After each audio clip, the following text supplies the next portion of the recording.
Welcome to the Discover Jesus podcast. This is a series that's been developed in response to some of the biggest questions that students have on campuses about Jesus. I'm Sean. I'm a student worker and the brains of this operation.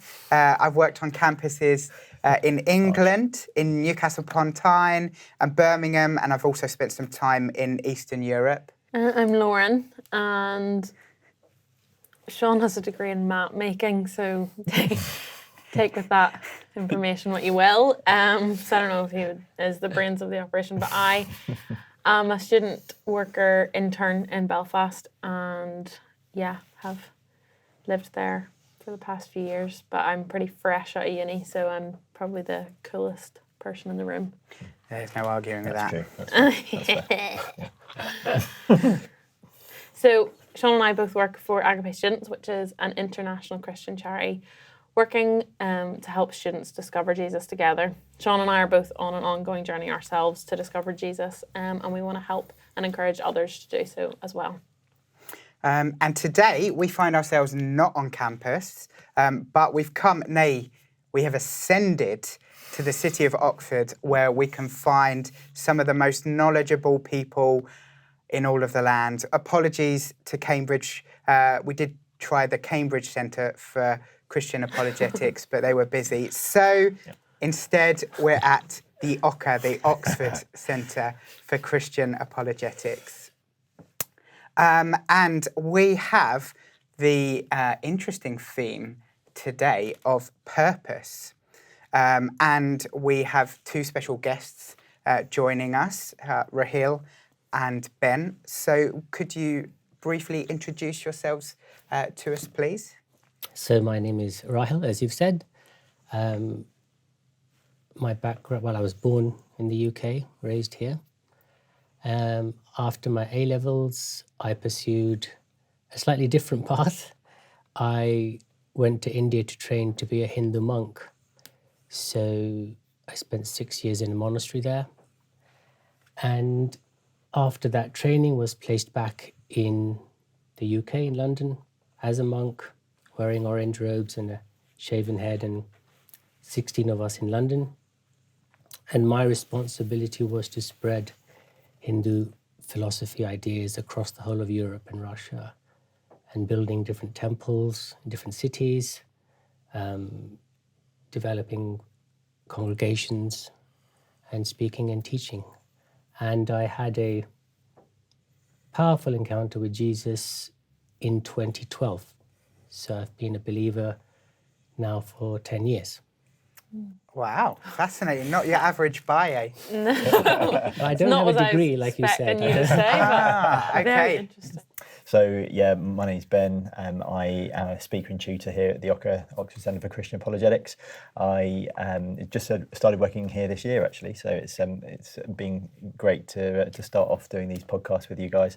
And I have been a medical doctor for just under 20 years now. And I have been a Christian for 12 years. So it's one of the things I was looking at when becoming a Christian was this question of actually, is there any meaning to life and any purpose of life? So it'd be great to engage with it with you guys. Brilliant. Okay, so just to get us warmed up to the topic, our introductory question for you is, why are you here? Literally, why are you here?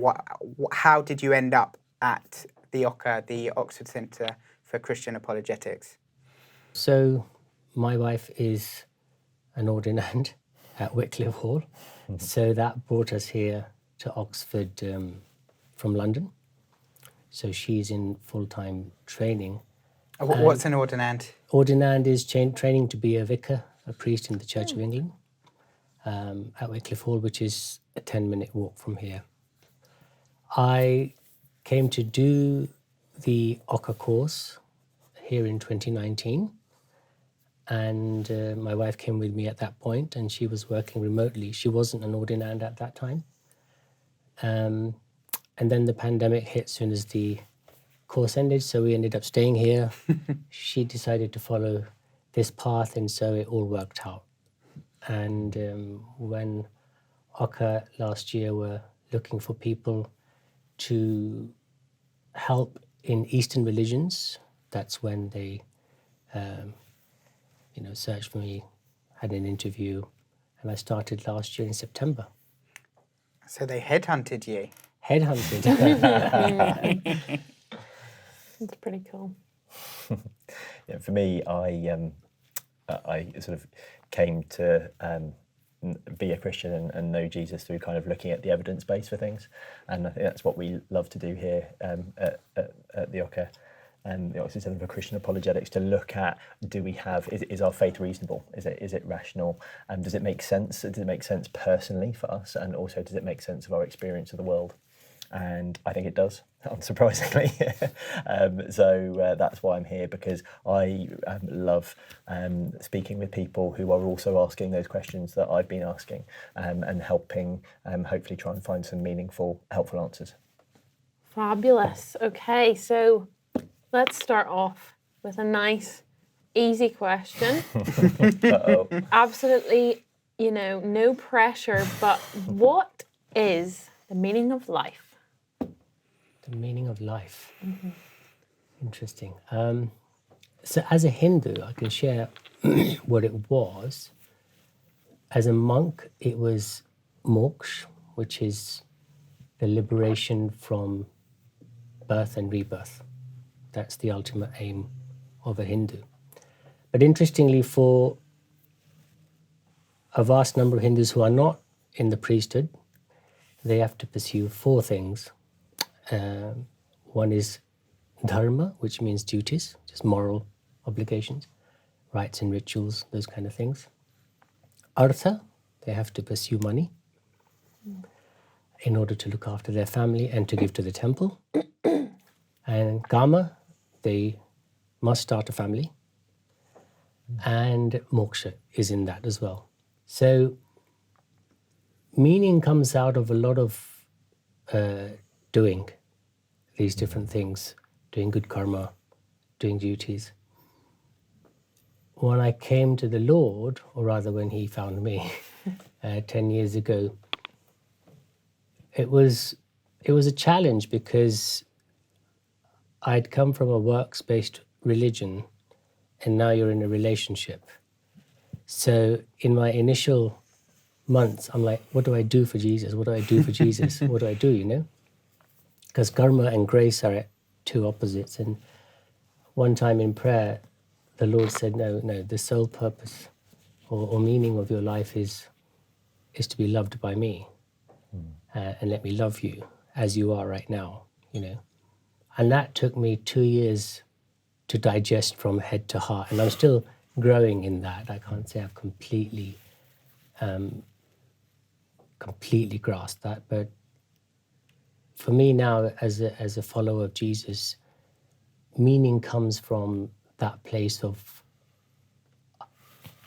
being loved by Jesus. When I allow him to love me, even the not so good parts of my life, I get meaning of things around me. I get meaning in the relationship with my wife, with my child, with my friends. All meaning comes from that.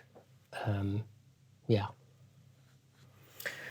Yeah, I think the when I speak to my family and friends and colleagues, for example, at the hospital, the overriding word that I always get is happiness. It's the meaning of life is essentially the pursuit of happiness. I think doesn't have to be sort of what we would describe as like hedonistic necessarily, so like, the sex, drugs, rock and roll, although of course for some people that might be the case. But I think people are just looking for a sense of happiness and contentment and just wanting to feel like everything is okay in life. And everything is also going to be okay. But then actually it dawned on me, particularly when I was looking through the various truth claims of the Christian faith, and then actually looking at my life, that actually everything's not okay, or there's a lot that is not okay, and kind of thinking, well, how's that going to work out then? Do I actually need something greater than my own pursuit of pleasure that is actually going to bring genuine satisfaction?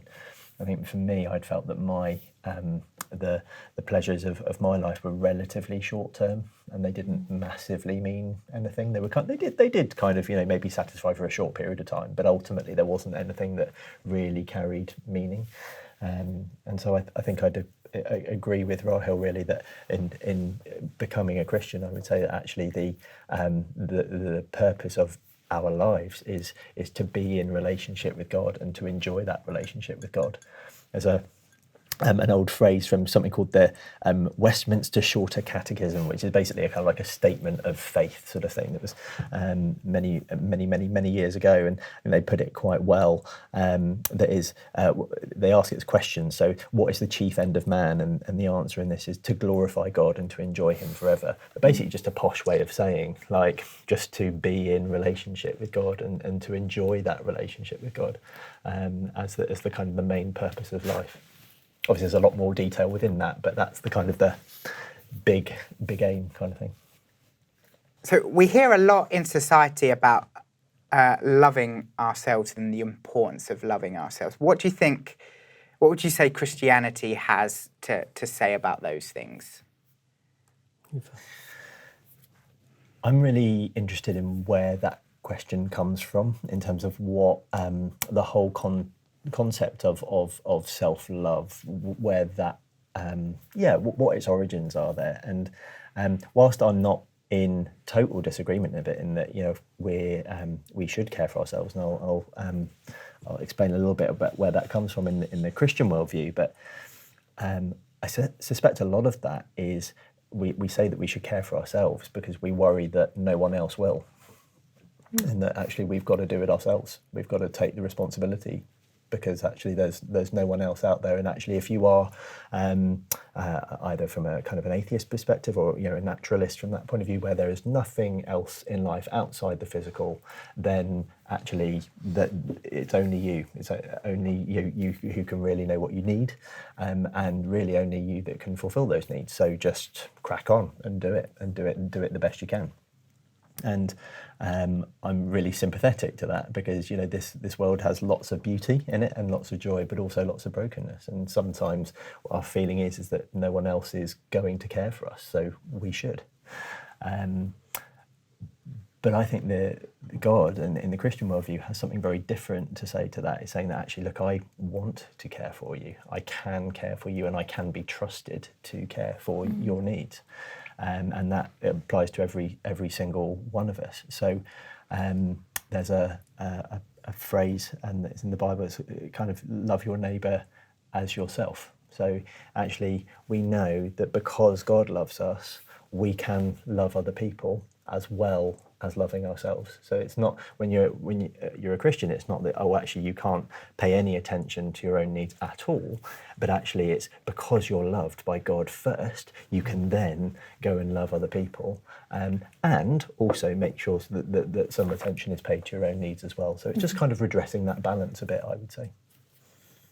Yeah, I agree with Ben. And in my life, after following Jesus, this was an incredible experience, that when you let God love you, when you receive his love, when you receive his presence, his joy, you feel so loved.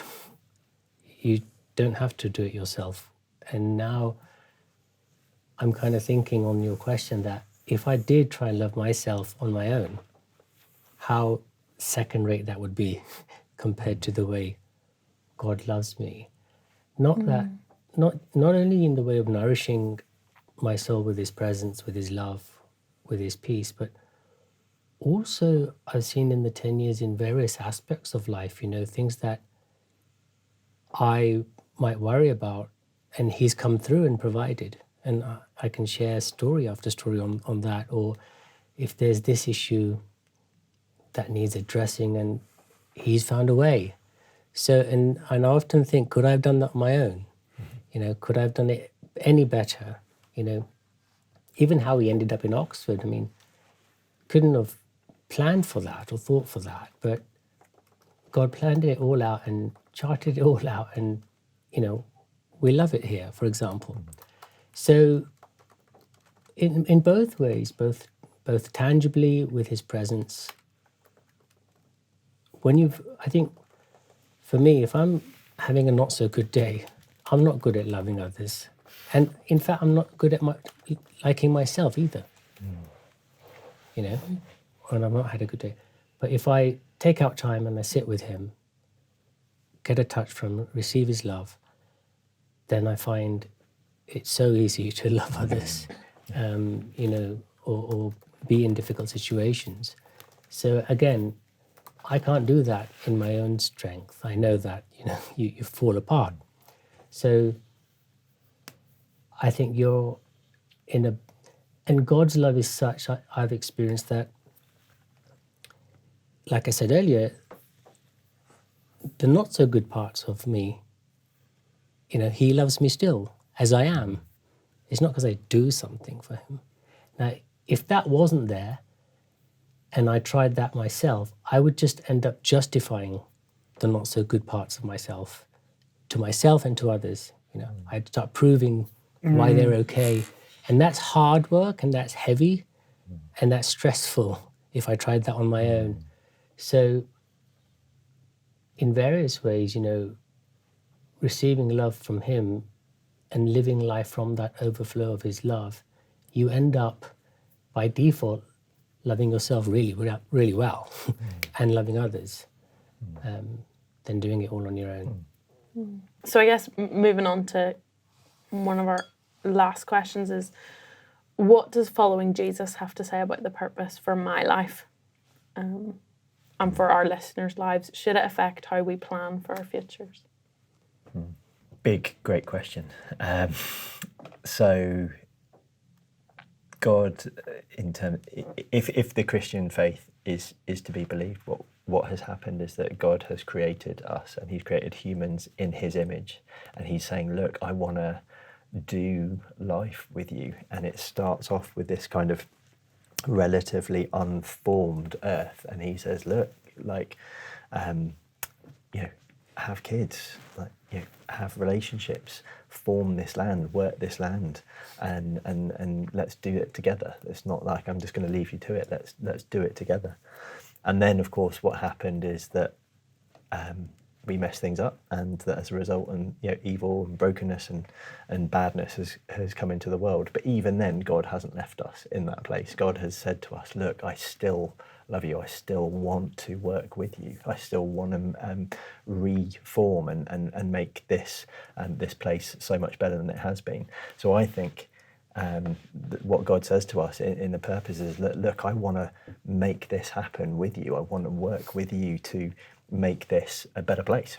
But that can be fleshed out in a number of different ways for a number of different people. So we all have different gifts, we all have different interests, we all have different perspectives, and we're all in different places in the world.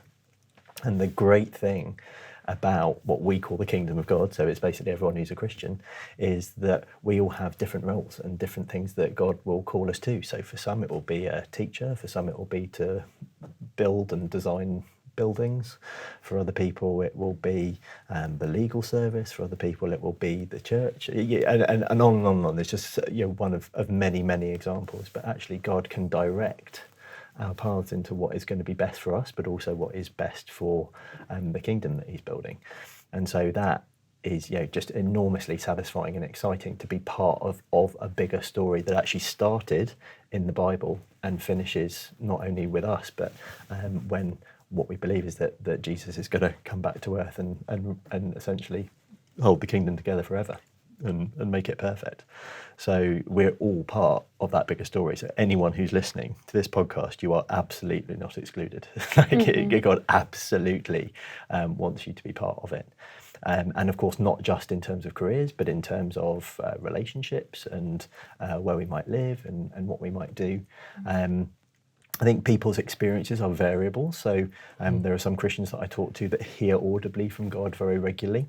And there are others who will get their direction way more from actually reading the Bible and hearing God speak to them through that. And then there will be people who are a mix of those things.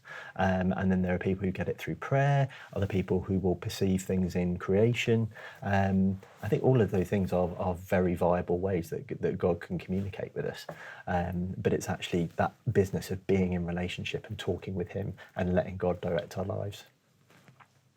Following Jesus, love the Lord with all your heart.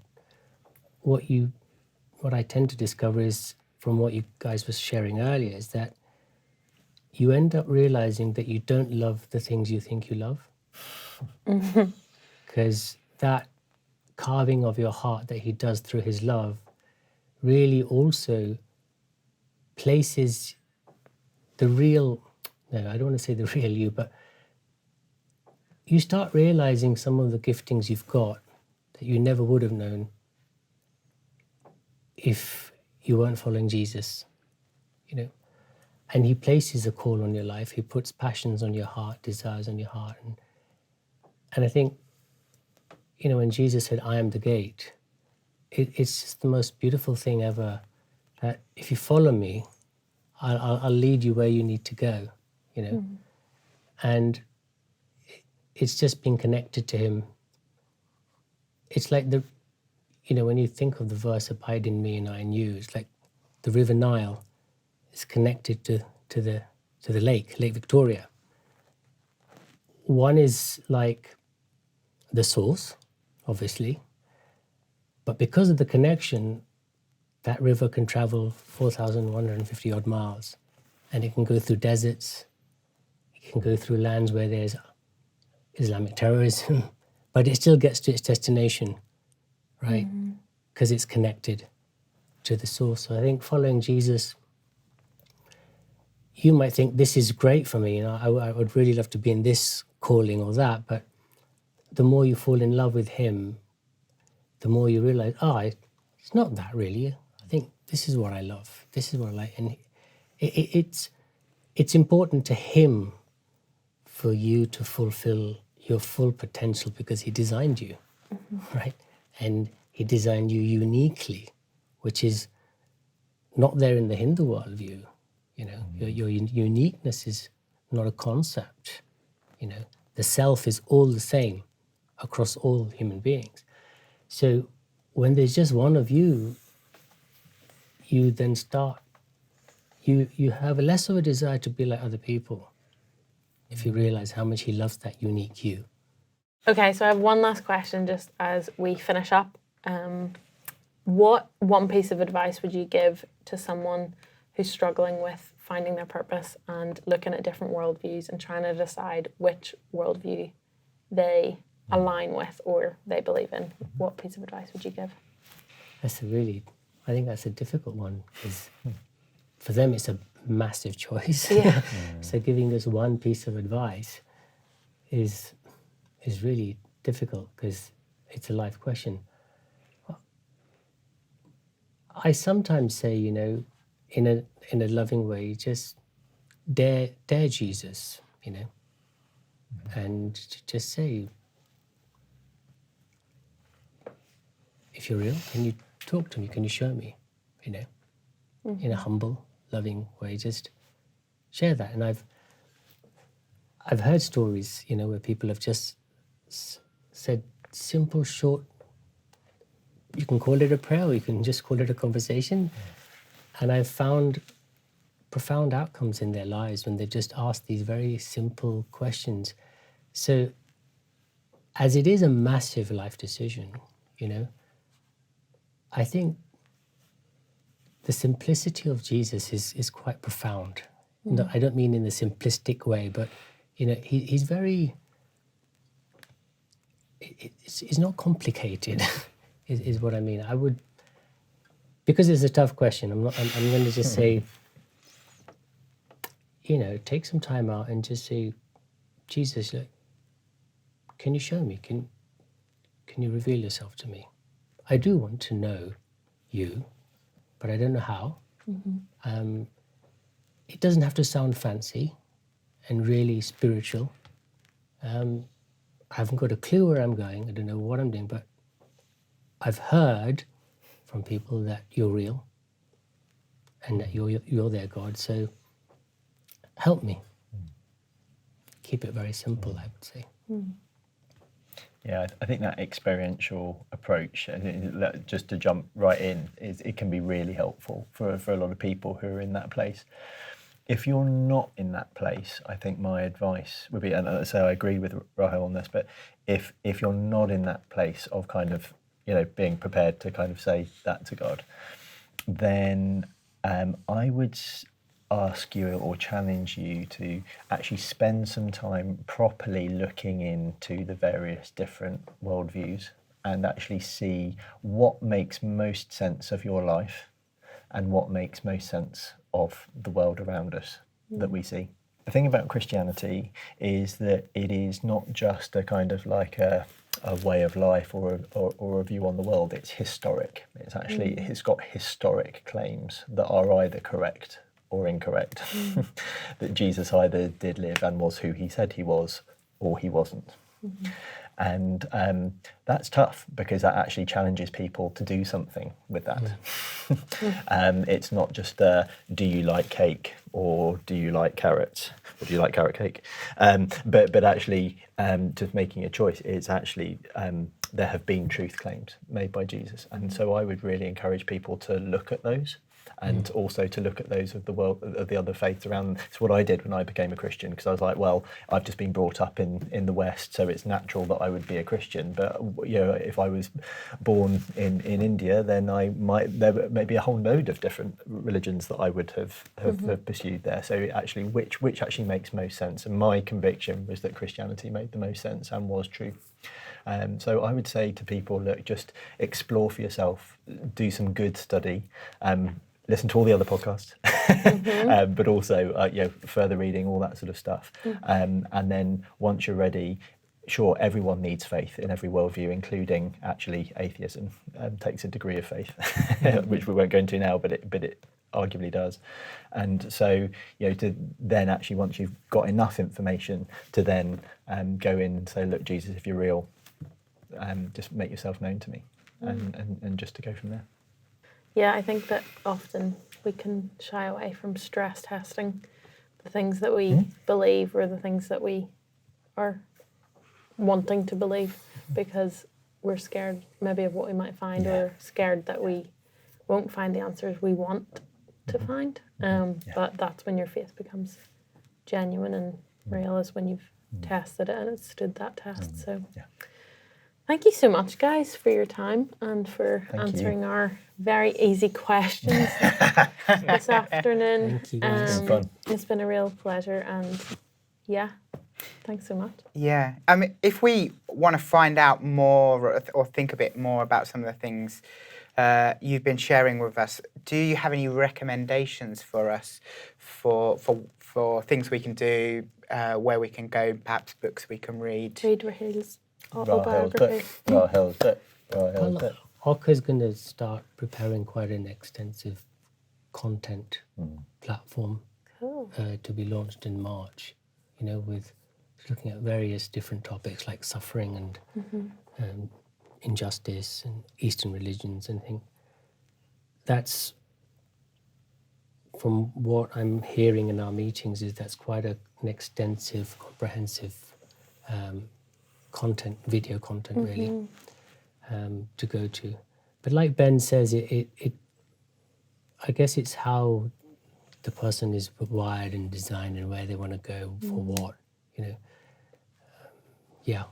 haven't got one place to go. Or Yeah, so in terms of further references, particularly on this topic, but also in the wider sort of evidence for Christianity and why it makes sense, so 2 books that I'm a fan of. Firstly is The Reason for God by Tim Keller, which is a great sort of introductory text for why Christianity makes sense, but also of our purpose in life and being part of that bigger story.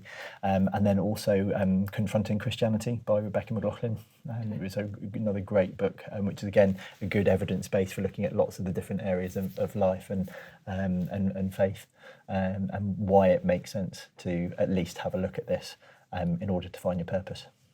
Brilliant. Well, Ben and Rahil, thank you so much for joining us for this Thank you. episode. great fun. So I'm afraid that's the end of our final episode of the series. We really hope you've enjoyed it as much as we've genuinely enjoyed recording it. Definitely check out all of the resources we've recommended if you want to think more on the topics and join a conversation group. And if you've loved us so much, why not go to change.org and set up a petition to have us back for a series 2.